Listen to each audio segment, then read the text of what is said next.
श्रवण कुमार की कहानी भारतीय महाकाव्य रामायण से जुड़ी एक प्रसिद्ध कथा है जो आदर्श पुत्र और माता पिता के प्रति भक्ति का उदाहरण प्रस्तुत करती है। श्रवण कुमार के माता पिता नेत्रहीन थे और बुजुर्ग थे। उन्होंने अपने बेटे को तीर्थ यात्रा की इच्छा जताई, लेकिन उनके पास इतनी क्षमता नहीं थी कि वे स्वयं यात्रा कर सके। श्रवण कुमार ने अपने माता पिता की इस इच्छा को पूरा करने का संकल्प लिया।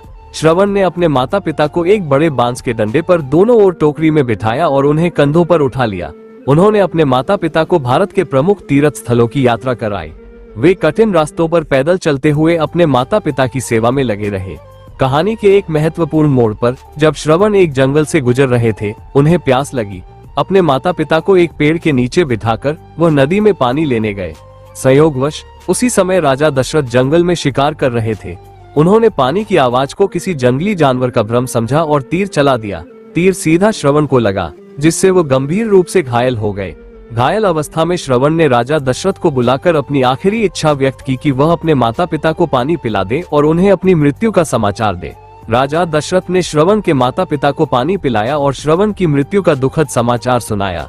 अपने पुत्र की मृत्यु का समाचार सुनकर श्रवण के माता पिता बेहद दुखी हुए और उन्होंने श्राप दिया कि जिस प्रकार उन्होंने अपने पुत्र के वियोग का दुख सहा है, उसी प्रकार राजा दशरथ भी अपने पुत्र वियोग में तड़पेंगे। बाद में ये श्राप सत्य सिद्ध हुआ जब भगवान राम के वनवास के समय दशरथ जी का उनके वियोग में देहांत हुआ। श्रवण कुमार की यह कहानी आदर्श भक्ति और सेवा का प्रतीक मानी जाती है। आपके माँ बाप की कसम है, आप मेरे चैनल को सब्सक्राइब और कमेंट कर दो। भगवान आपके माता पिता को लंबी उम्र दे और आप अपने जिंदगी में हमेशा खुशी रहे।